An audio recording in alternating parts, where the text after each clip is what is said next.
असं तुम्हाला माहिती आहे का, आम्ही आज करणार आहोत पोहे. आणि मी आले आहे आमच्या इकडल्या घरी आणि मी एकटीच होते.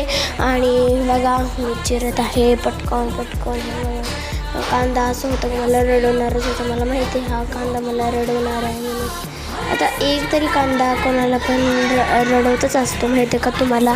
आणि तर माझे दोघं बहीण भाऊ पण येणार होते, त्यांचा फोन पण आलेला होता येणार आहेत म्हणून. पण मी म्हटलं काय येते, काही याची गरजच नाही त्यांना, पण ते येणार होते असं हे कारण होतं. मग पटपट असं मी सोलून घेतलं, हे कांदा सोलून घेतला मस्त प्रकारे.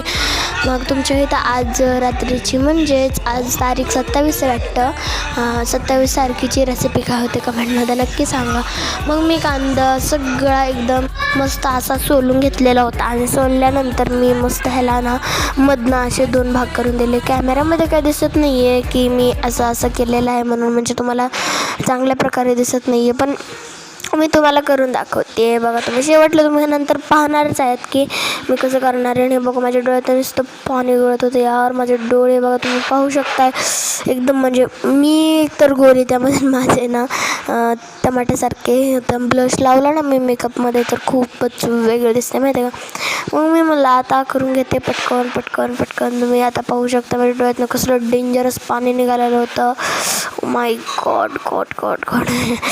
तर त्या कंपल्सरी झालेलं आहे सगळं. आणि मी अर्धाच कांदा चिरला माहिती का, पोहे करायचे होते ना म्हणून मी मला आता अर्धाच कांदा चिरते, जास्त कांदा चिरल्याने काय होईल काय माहीत नाही.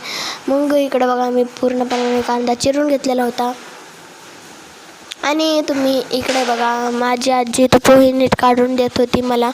मग मी काढून घेतले पोहे आणि ती म्हणली नंतर ह्याला चाळून घे. मी म्हणलं ठीक आहे घेते चाळून मी. आणि हे बघा मी असे पोहे होते या प्रकारे पाहू शकता तुम्ही. हे बघा तुमच्याकडं पण म्हणजे अशाच प्रकारे पोहे घ्या, मला काय सांगायचं नाही आहे, पण तुम्हाला जसे जेवढे पोहे लागतील तुम्ही तेवढे पोहे घेऊ शकता. मग ह्याला मी तुम्हाला दाखवते बघा असे. आणि हे बघा असं पटकन मी हे करून घेतलं आणि तुमच्याजवळ पण येऊन दाखवते की मी हे कसं केलेलं आहे. बघा तुम्ही पाहू शकताय. मग आता मी चाळत आहे. हे माहिती का, यातला चाकू बाहेर काढला म्हणजे बत्ती बाहेर काढली आणि पटकन चाळून घेत होते. त्याच्या खालचं वाईट येत होतं आणि ते वाईट यायलाच पाहिजे, कारण जर खराब तांदूळ असला ना तर तो होतच.